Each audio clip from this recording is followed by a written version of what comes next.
그러므로 깨어있으라. 어느 날에 너희 주가 임할는지 너희가 알지 못함이니라. 너희도 아는 바니 만일 집 주인이 도적이 어느 경점에 올 줄을 알았다면 깨어있어 그 집을 뚫지 못하게 하였으리라. 이러므로 너희도 예비하고 있으라. 생각지 않은 때에 인자가 오리라. 독일의 유명한 신학자 칼 바르트가 했다는 유명한 말이 있습니다. 한 손에는 성경을, 한 손에는 신문을. 93년 신학생 시절에 어느 교수님이 수업 시간에 이 말을 해주셨던 기억이 납니다. 설교는 오늘 우리의 삶의 현장에서 주시는 하나님의 말씀이 되어야 하기 때문에 설교자는 항상 현 시대를 말씀을 통하여 선지자적 눈으로 들여다볼 줄 알아야 함을 강조한 말입니다. 신문을 보면서 세상이 돌아가는 것을 살피고 이를 말씀으로 조명할 줄 알아야 하는 것이 우리 설교자의 숙제죠. 그것은 예수님도 마찬가지셨는데요. 예수님께서도 당시의 뉴스를 인용하며 말씀을 가르치셨습니다. 누가복음 13장 4절에 보면 이런 말씀이 기록되어 있습니다.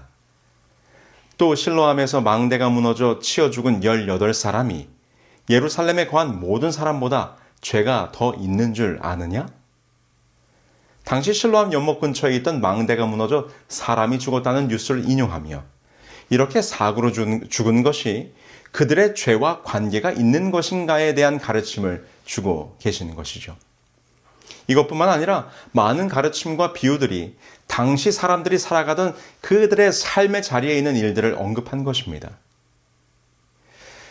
특별히 재림성도로서 이 마지막 시대를 살아가는 우리는 이 세상 돌아가는 이야기를 더 신중히 깊이 있게 살펴보고 말씀으로 적용해보는 노력을 해야 할 것입니다. 여러분들이 다 기억하시죠?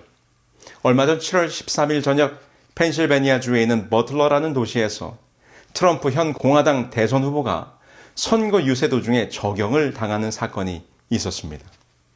그는 거의 죽을 뻔했습니다. 찰나의 순간 고개를 돌려 총알이 비껴나갔고 그는 목숨을 부지할 수 있었습니다. 잦은 말실수와 건강 이상설로 사퇴 압박을 받고 있던 바이든에 비해서 총을 맞고도 주먹을 불끈 쥐고 파이트! 싸우자는 소리를 외치며 힘있는 리더의 모습을 보여준 트럼프에게 쏟아진 지지와 관심이 뜨거웠습니다. 이 총격 사건으로 이번 대선에서 트럼프가 확실히 승기를 굳히는 것이 아닌가 사람들이 생각했습니다. 여러분, 이런 일들이 일어나는 모습을 보면서 여러분들은 무슨 생각을 하고 계신가요? 그 사건 이후에 트럼프의 말 한마디는 이미 그가 대통령이 된 것 마냥 그 파급 효과가 대단했습니다. 우리가 왜 대만을 지켜줍니까? 대만은 우리로부터 반도체를 다 빼앗아갔습니다.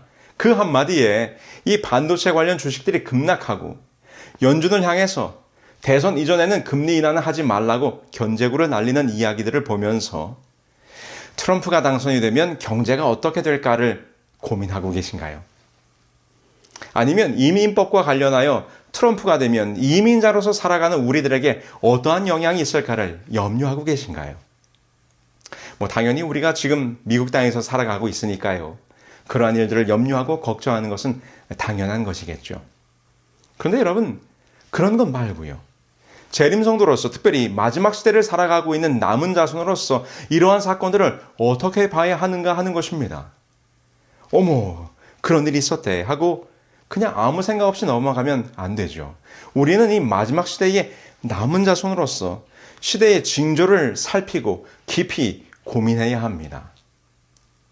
사실 이 미국이라는 나라는 계시록에 예언된 세력이고 특별히 마지막 때에 죽게 되었던 상처가 나오면서 이 세상 역사에 다시 주목받으며 등장하는 열불 있는 짐승, 이 가톨릭을 향하여 우상을 세우는 일을 할 매우 중요한 예언적 국가이기 때문에 우리 재림교인들은 항상 관심을 갖고 미국을 보아왔습니다. 내가 봄에 또 다른 짐승이 땅에서 올라오니 새끼양같이 두 뿔이 있고 용처럼 말하더라.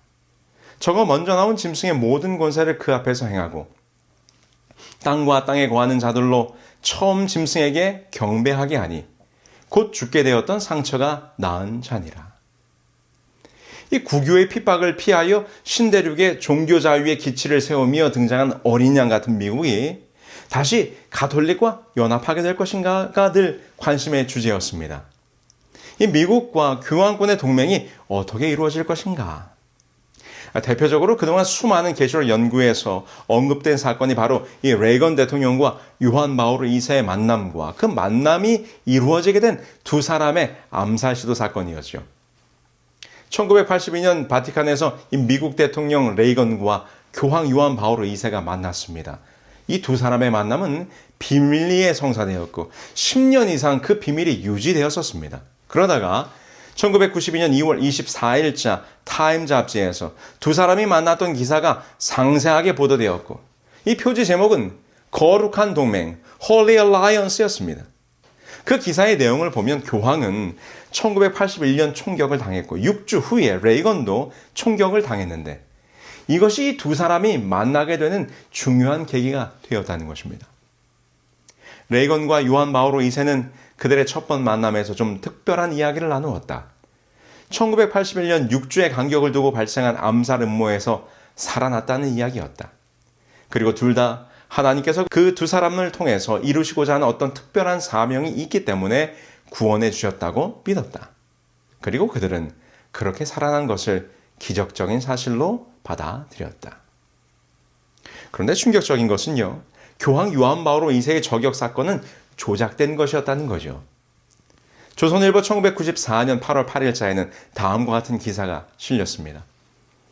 지난 81년 교황 요한 바오로 2세 저격 사건은 교황청 고위 인사들이 지시한 것이며 교황청 관리들이 범인인 아그차에게 총을 쏘되 죽이지는 말도록 지시했음이 밝혀졌다. 어쨌든 이렇게 해서 만나게 된 두 사람은 이 세계의 역사를 바꾸게 됩니다. 이 교황의 모국인 폴란드로부터 시작하여 공산권이 무너지면서 마침내 공산주의의 종주국이었던 소련도 붕괴되었습니다. 아마도 여러분들이 바웬사라는 사람을 기억하실 거예요.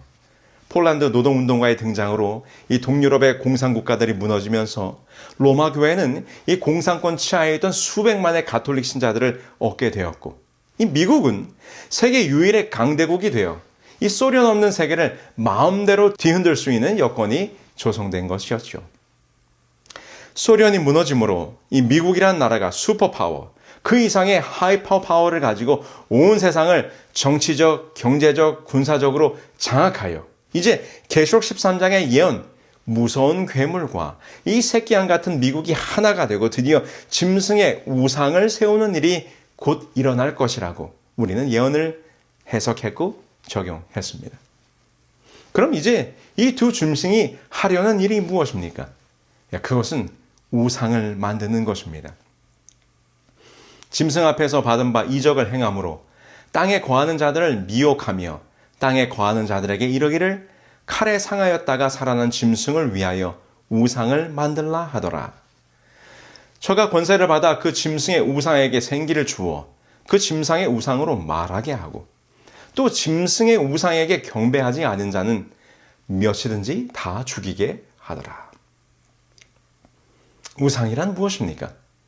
우상이란 말은 헬라어로 에이콘으로 이 말은 비슷한 것의 형상이라는 뜻입니다.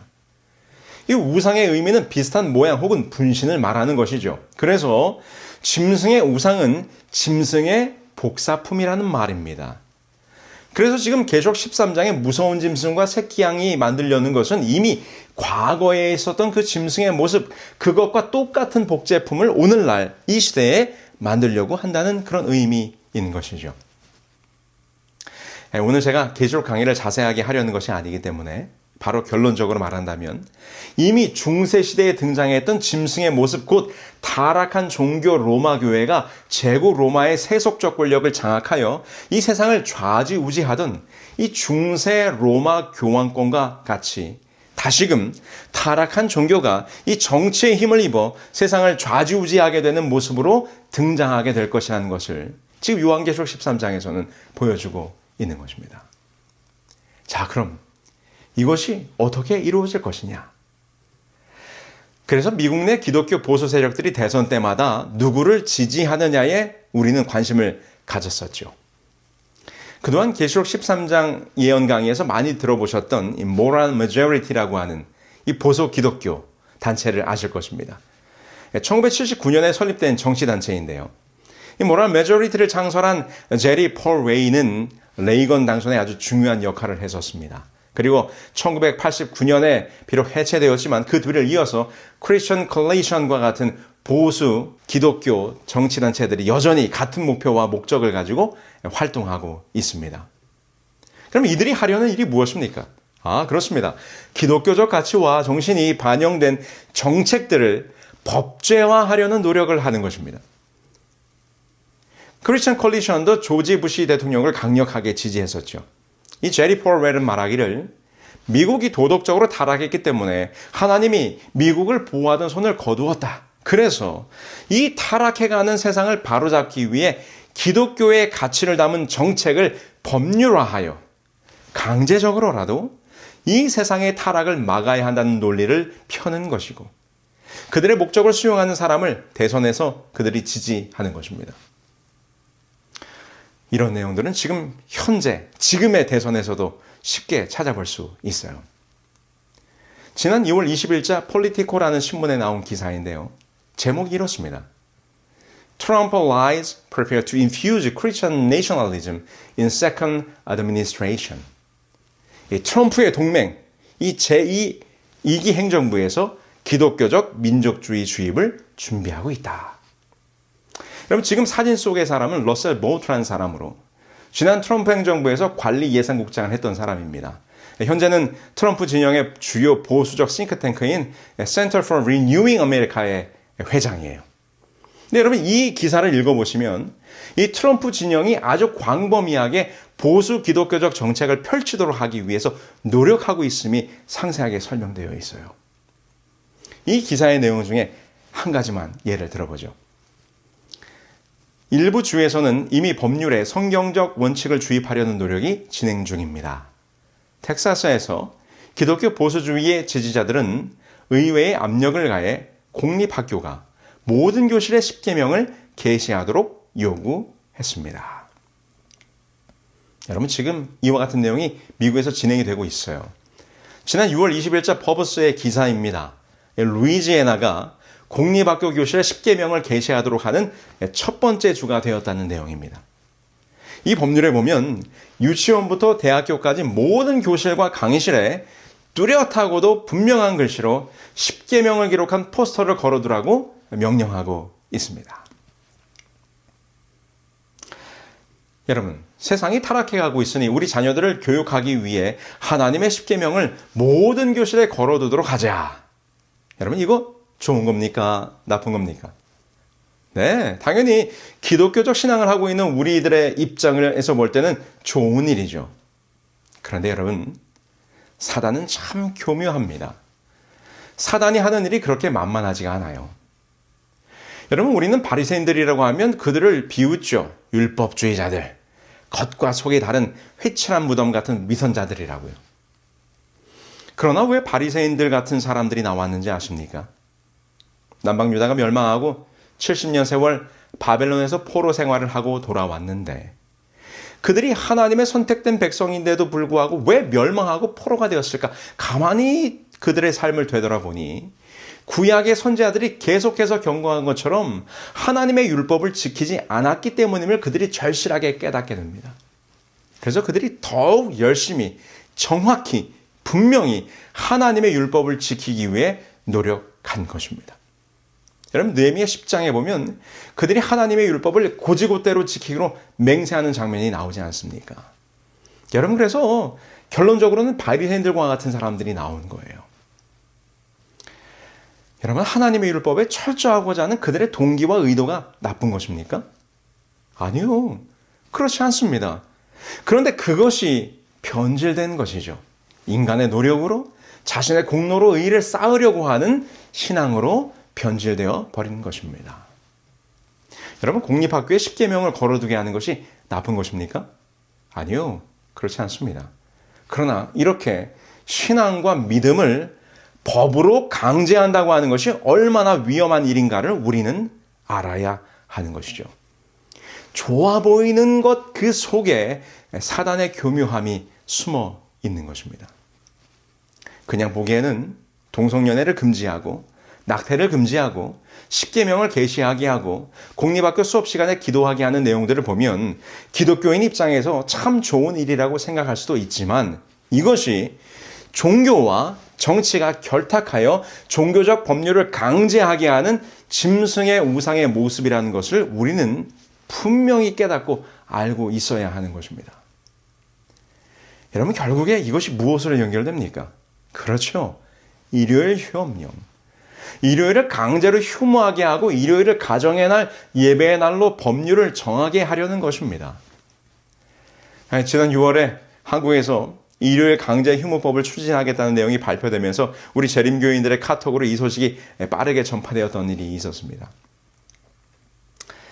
자, 이런 일을 보니까 짐승의 우상을 세우는 일에 적극적인 공화당을 지지하면 안 되는 것 아닌가, 이렇게 생각해야 할까요? 그럼 민주당을 지지해야 할까요? 여러분, 테슬라의 일론 머스크 잘 아시죠? 일론 머스크 테슬라 최고 경영자가 소셜미디어 X와 우주개발 기업 스페이스X의 본사를 캘리포니아에서 텍사스로 옮기겠다고 하는 내용을 발표했어요. 물론 스페이스X의 본사를 텍사스로 옮기는 이유는 당연히 세금이나 비용 절감이나 이 우주 산업에 대한 규제 등등의 주된 이유가 있겠습니다만, 그걸 발표할 때 이 언론들이 흥미롭게 다룬 것은 이것이었어요. 지난 7월 15일 게빈 뉴섬 캘리포니아 주지사가 서명한 바로 이 성소수자 학생보호법 AB 1955 때문이라는 것입니다. 여러분들도 캘리포니아가 공립학교에서 이 성소수자 성정체성에 대해서 어떤 법들을 만들어 왔는지를 알 것입니다. 초등학생 아이들을 학교에서 상담을 해서 성전환을 할 수 있도록 하고 이것을 부모들이 관여하지 못하게 하는 일들을 해왔죠. 이번에 시행되는 AB 1955 법은 성정체성 알림 금지법으로 학교에서 아이들을 상담하고 그 아이들의 성정체성에 대해서 학부모에게도 통보하지 못하도록 하는 내용을 골자로 하고 있어요. 이게 무슨 말인가 하면 초등학교 어린 학생들이 학교에서 상담을 받고 자신이 남성의 몸이지만 여성의 정체성을 가지고 있는 것 같다고 판명이 되면 부모의 동의 없이도 성전환을 할 수 있고요. 또 이러한 정체성의 혼란에 대해서 본인의 동의 없이는 아예 부모에게조차도 알리지 못하도록 하는 규제입니다. 법의 취지는 성소수자를 보호하기 위한 것이라고 하지만 이 법안은 지금 상당한 파장을 캘리포니아에서 일으키고 있어요. This is the final straw. 이 법이 발의되면서 일론 머스크가 이 캘리포니아에 있는 소셜미디어 X와 스페이스 X 본사를 텍사스로 옮기겠다고 발표를 한 것입니다. 그의 인터뷰를 보면 그가 이렇게 말했어요. 이 법과 앞서 제정된 다른 법들이 가족과 기업을 공격하고 있다며 나는 1년 전쯤에 뉴섬 주지사에게 이런 종류의 법들이 가족과 기업이 그들의 자녀들을 보호하기 위해 캘리포니아를 떠나도록 강요할 것이라고 경고했다는 것입니다. 일론 머스크가 이렇게 LGBT 문제에 대해서는 보수적인 입장을 취하고 있는 이유는 그의 첫째 아들이 성전환을 하고 이 아빠와의 관계를 모두 정리했기 때문에 그런 안 좋은 개인 가정사 때문에 아마 이 LGBT에 대해서 부정적인 관념을 가지고 있는 것이라고 사람들은 생각합니다. 어쨌든 여러분, 이 법안을 두고 찬성과 반대의 서로 다른 목소리들이 소리를 높이고 있어요. 민주당 주지사인 게빈 뉴섬이 있는 캘리포니아는 오히려 공립학교에서 동성연애, 성정체성, 성전환에 대해 아주 급진적인 법률을 만들어내고 있지 않습니까? 여러분, 이것 또한 얼마나 무서운 사탄의 계략입니까? 이 대쟁투의 마지막 국면, 세상이 노아의 때와 같이 변하고 예언된 새끼 양이 등장하여 짐승의 우상을 세우려고 하는 이러한 때에 우리는 어떻게 해야 합니까? 공화당을 지지해야 되나? 민주당을 지지해야 하나? 여러분, 사실 이런 것은 무의미하죠. 트럼프가 되든 해리스가 되든 성경의 예언은 그 말씀대로 분명하고 정확하게 이루어질 것입니다. 무화과 나무의 비유를 배우라. 그 가지가 연하여지고 잎사귀를 내면 여름이 가까운 줄을 아나니 이와 같이 너희도 이 모든 일을 보거든 인자가 가까이 곧 문 앞에 이른 줄 알라. 내가 진실로 너희에게 말하노니 이 세대가 지나가기 전에 이 일이 다 이루리라. 이 세계적인 베스트셀러 돈의 심리학의 저자인 모건 하우절이라는 사람이 쓴 이 불변의 법칙이라는 책이 있습니다. 이 모건 하우절이라는 사람은 경제 칼럼니스트로 금융과 재정에 관한 타고난 식견을 가진 사람이죠. 그래서 수많은 사람들은 이 모건을 만나면 앞으로 경제가 어떻게 될 것인지에 대한 미래 예측에 관해 많은 질문을 한다고 합니다. 그래서 그도 항상 앞으로의 일을 예측하는 일에 골몰하고 연구했었다고 하죠. 그런데 그가 이 책, 이 불변의 법칙을 쓴 이유는 미래를 알기 위해 애를 쓰는 것보다 과거의 역사를 알면 미래에 대한 불안감이 줄어든다는 것을 그가 깨달았기 때문이라고 합니다. 그래서 오랜 시간 인류의 지나온 역사를 살핀 끝에 펴낸 책이 바로 이 불변의 법칙입니다. 그는 이 책에서 변하지 않는 것들에 대한 이야기를 풀어놓고 있습니다. 그는 이 책에서 23가지를 이야기하고 있는데요. 그 중에 첫 번째 챕터가 바로 오늘의 설교 제목과 같은 이토록 아슬아슬한 세상입니다. 이 챕터에 보면 몇 가지 역사 일화가 소개되고 있어요. 그 중에 한 두 가지만 소개를 해 보겠습니다. 첫 번째는 1776년 롱 아일랜드 전투입니다. 1776년 롱 아일랜드 전투는 이 조지 워싱턴이 이끈 미 대륙군이 400척의 함대를 거느린 영국군에게 패한 전투입니다. 이 독립전쟁에 관련된 이야기죠. 이 뉴욕 브루클린에 주둔하고 있던 미 대륙군은 뉴욕의 허드슨강 하류에 도착한 영국군을 맞아 열렬히 항전했지만 전투에서 패하게 됩니다. 그래서 조지 워싱턴은 이 뉴욕을 버리고 후퇴 명령을 내리게 되죠.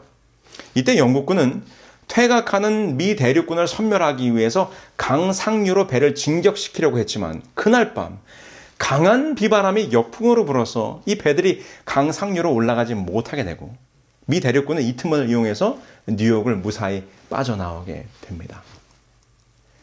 여러분, 만약 그날 밤에 바람이 반대 방향으로 순풍이 불었다면 어떻게 되었을까요? 언젠가 역사학자 데이비드 맥컬러프는 인터뷰어 찰리 로즈에게 이렇게 말했다고 합니다. 이 책에 소개되어 있는 내용이에요. 만일 1776년 8월 28일 밤에 바람이 반대 방향으로 불었다면 모든 게 끝났을 것입니다. 만약 그랬다면 미국이 탄생할 수 없었다는 뜻입니까? 로즈가 물었다. 그렇습니다. 고작 바람 하나 때문에 역사가 바뀐 거네요. 맞습니다. 여러분, 바람의 방향이 이 미국의 존폐를 결정한 것입니다. 참 흥미롭죠? 한 가지만 더 보겠습니다. 1915년 5월 미국 뉴욕을 출항해서 영국 리버풀로 향하던 대형 여객선 루시타니아호라는 배가 있었어요. 이 배가 출발할 때 그 배의 선장이었던 윌리엄 터너라는 사람이 이 배의 에너지를 좀 절약하기 위해서 보일러가 4개였는데 제4번, 제4호 보일러실의 가동을 중단했습니다. 이 때문에 배의 속도가 느려져서 전체 항해 날짜가 하루 늘어나게 됩니다. 물론 좋은 결과는 아니었지만 여객선 산업이 경제적으로 힘든 시기였으므로 비용을 절감했다 생각하면서 잘했다 속으로 생각하고 있었어요. 그런데 이 결정이 얼마나 어마어마한 결과를 초래할지 터너 선장도 그 누구도 그때 당시에는 알지 못했습니다. 속도가 느려진 루시타니아호는 아일랜드 앞바다에서 독일 잠수함 유보트와 만나게 되었고 이 독일 잠수함의 어뢰에 격침되고 맙니다. 이로 인해서 1200명의 승객이 사망하게 되었죠.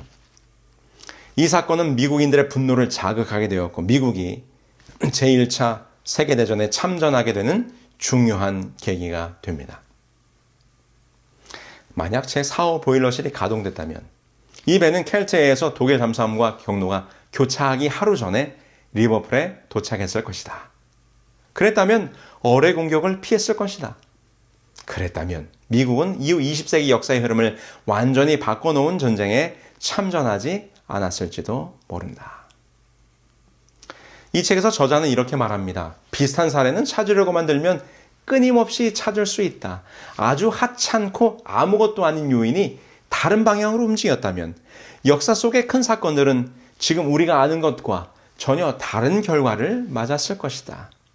그만큼 이 세상은 아슬아슬한 것이다. 참 어처구니가 없기도 하고 흥미로운 역사적 사실들입니다. 한순간의 선택이, 별것 아니라 생각한 작은 일이, 그리고 사람이 어찌할 수 없는 날씨나 작은 환경의 변화가 인류 역사의 큰 흐름을 확확 바꾸어 버린다는 것입니다.